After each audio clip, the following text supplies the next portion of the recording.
Hello friends, आप सभी का अपने HDS ट्यूटोरियल पर स्वागत है। आज हम लोग क्लास 7 का SST का हिस्ट्री का चैप्टर 2 का क्वेश्चन आंसर करने वाले हैं। ओके, चैप्टर 2 का नाम है नए राजा और राज्य। तो वीडियो के साथ बने रहिए और कहीं पर दिक्कत होगा तो मुझे आप कमेंट कर दीजिएगा। मैं डाउट सेशन में कोशिश करूँगा कि क्लियर कर दूँ।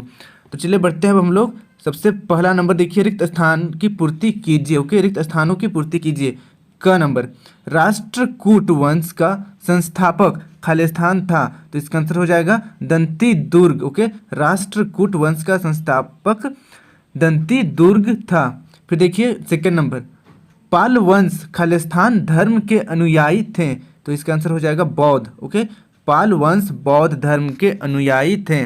फिर देखिए तीसरा नंबर, चोल वंश का संस्थापक खालिस्तान था, तो इसका आंसर हो जाएगा विजयालय। ओके, विजयालय इसका आंसर देखिए, चोल वंश का संस्थापक विजयालय था।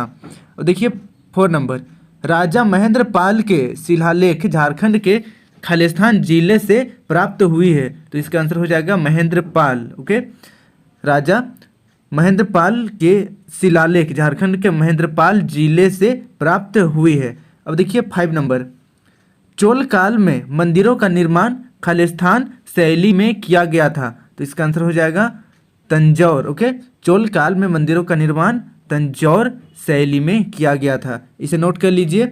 इसके बाद हम लोग बढ़ेंगे नेक्स्ट क्वेश्चन आंसर की ओर। क्वेश्चन आंसर का पहला नंबर देखिए, कौन कौन से राजवंश त्रिपक्षीय संघर्ष में शामिल थे? तो बताना है कि कौन कौन सा राजवंश त्रिपक्षीय संघर्ष में शामिल थे। तो इसका आंसर हो जाएगा दक्कन में राष्ट्रकूट, पूर्वी भारत में पाल एवं मध्य व पश्चिम भारत में गुर्जर प्रतिहार राजवंश त्रिपक्षीय संघर्ष में शामिल थे। ओके, तो छोटा सा आंसर है, इसे नोट कर लीजिए और इसे याद कर लीजिएगा। अब बढ़ते हैं हम लोग सेकेंड नंबर की ओर। सेकेंड नंबर का क्वेश्चन है विक्रमशिला। ओके, विक्रमशिला विश्वविद्यालय की स्थापना किसने और क्यों की थी?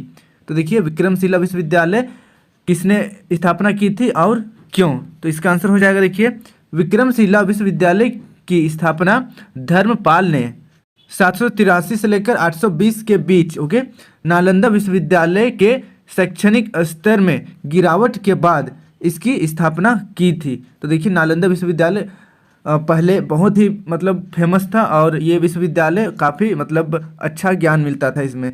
ये जब इसमें गिरावट हो रहा था शैक्षणिक स्तर में, तब विक्रमशिला विश्वविद्यालय का स्थापना किए धर्मपाल जी ने। ओके, तो इसे नोट करके इसे याद कर लीजिए। अब हम लोग बढ़ते हैं थर्ड नंबर की ओर। थर्ड नंबर का क्वेश्चन है, राष्ट्रकूट कैसे शक्तिशाली बने?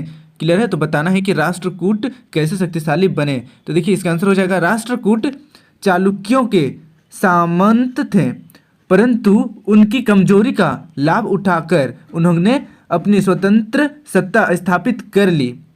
दंती दुर्ग ने राष्ट्रकूट वंश की स्थापना की। उसने मान्यखेत को अपनी राजधानी बनाई। उसने महाराजाधिकार परमेश्वर भट्टाकर जैसी उपाधियां धारण की। कैलाशनाथ मंदिर, एलोरा और एलिफेंटा की गुफाओं का निर्माण राष्ट्रकूट ने करवाया था। अमोघ वर्ष कृष्ण प्रथम, ध्रुव और गोविंद तृतीय राष्ट्रकूट वंश के राजा थे। इस प्रकार राष्ट्रकूट शक्तिशाली बने। तो इसे नोट कर लीजिए और इसे आप याद कर लीजिएगा। अब लोग बढ़ते हैं 4 नंबर की ओर। 4 नंबर का क्वेश्चन है, सामंत किसे कहा जाता था? ओके, सामंत किसे कहा जाता था? तो इसका आंसर हो जाएगा राजा बड़े जमींदार व कुछ प्रमुख सैन्य प्रमुखों को कुछ राजनीतिक अधिकार भी प्रदान कर देते थे। उन्हें सामंत कहा जाता था। ये सामंत राजा को शासन चलाने में मदद करते थे। ओके, तो इसे आप नोट कर लीजिए और इसे याद कर लीजिएगा। अब हम लोग बढ़ते हैं नेक्स्ट 5 नंबर की ओर। 5 नंबर का क्वेश्चन है, चोल साम्राज्य के स्थानीय स्वशासन की क्या विशेषताएं थी? तो बताना है कि चोल साम्राज्य के स्थानीय स्वशासन की क्या विशेषता थी। तो इसका आंसर देखिए, चोलों की स्थानीय स्वशासन की प्रणाली अनूठी थी। अन्य किसी भी भारतीय राज्य में ऐसी व्यवस्था देखने को नहीं मिलती है।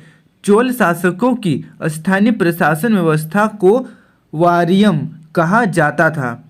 यह व्यवस्था समिति प्रणाली पर आधारित थी। चोल अभिलेखों में 3 प्रकार के ग्राम सभाओं का उल्लेख मिलता है। ये हैं ऊर, सभा व नगरम।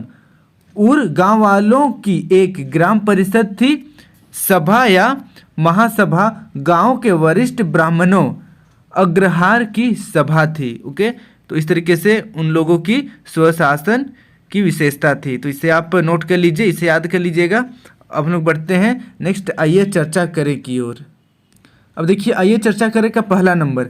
देखिए यहाँ पर का थोड़ा सा आंसर लंबा होगा क्योंकि चर्चा करना है। ओके, विस्तार से लिखना पड़ता है, तो ये थोड़ा सा लंबा आंसर रहेगा इसका। देखिए क्वेश्चन है, चोल साम्राज्य में मंदिर किस प्रकार महत्वपूर्ण थे। ओके, तो बताना है कि चोल साम्राज्य में मंदिर किस प्रकार महत्वपूर्ण थे। तो इसका आंसर देखिए, चोल साम्राज्य में मंदिर निम्नलिखित कारणों से महत्वपूर्ण थे। क नंबर, चोल मंदिर अक्सर अपने आसपास विकसित होने वाली बस्तियों के केंद्र बन गए थे। ओके, फिर देखिए ख नंबर, ये शिल्प उत्पादन के केंद्र थे। फिर देखिए ग नंबर, इस भूमि की उपज उन सारे विशेषज्ञों का निर्वहन करने में खर्च होती थी जो मंदिर के आसपास रहते और उसके लिए काम करते थे। पुरोहित, मालाकार, बावर्ची, मेहरत, संगीतकार, नर्तक आदि। फिर घ नंबर देखिए, मंदिर सामाजिक, आर्थिक, सांस्कृतिक और धार्मिक गतिविधियों के केंद्र थे। फिर अंग नंबर देखिए, चोल मंदिरों में कांस्य प्रतिमाएं भी लगाई जाती थी। तो इस तरीके से मंदिरों की विशेषता थी चोल साम्राज्य में, इसे नोट कर लीजिए। फिर हम लोग बढ़ते हैं नेक्स्ट क्वेश्चन की ओर। अब देखिए ये चैप्टर का लास्ट क्वेश्चन। ओके, क्वेश्चन है, पाल वंश बंगाल बिहार तक ही क्यों सीमित रह गए थे। ओके, बताना है कि पाल वंश बंगाल बिहार तक ही सीमित क्यों रह गए थे। तो देखिए आंसर, पाल वंश पूर्वी भारत में एक शक्तिशाली राजवंश था। इसकी स्थापना गोपाल ने की थी। पाल राजवंश का विस्तार वर्तमान बिहार और बंगाल तक था। धर्मपाल के पुत्र देवपाल ने पाल वंश का विस्तार असम, ओडिशा व नेपाल के कुछ क्षेत्रों तक किया। पाल वंश के शासक बौद्ध धर्म को मानने वाले थे। पाल वंश के शासकों ने लगभग 400 वर्षों तक शासन किया था। इस प्रकार पाल वंश का विस्तार बंगाल एवं बिहार तक ही सीमित रह गया या फिर रहा। तो इस तरीके से इसे आप नोट कर लीजिए। ये हमारा इस चैप्टर का लास्ट क्वेश्चन था। आई होप आपको वीडियो पसंद आया होगा, और कहीं पर दिक्कत होगा तो मुझे कमेंट कर दीजिए, मैं डाउट सेशन में क्लियर करने का कोशिश करूंगा। वीडियो अच्छी लगे तो वीडियो को लाइक करके अपने दोस्तों के साथ जरूर शेयर करें, और इसी प्रकार के मेरे सभी वीडियो देखने के लिए इस सब्सक्राइब बटन को प्रेस करके सब्सक्राइब करें, और साथ ही यहाँ पर बेल आइकन को ऑल में क्लिक करें।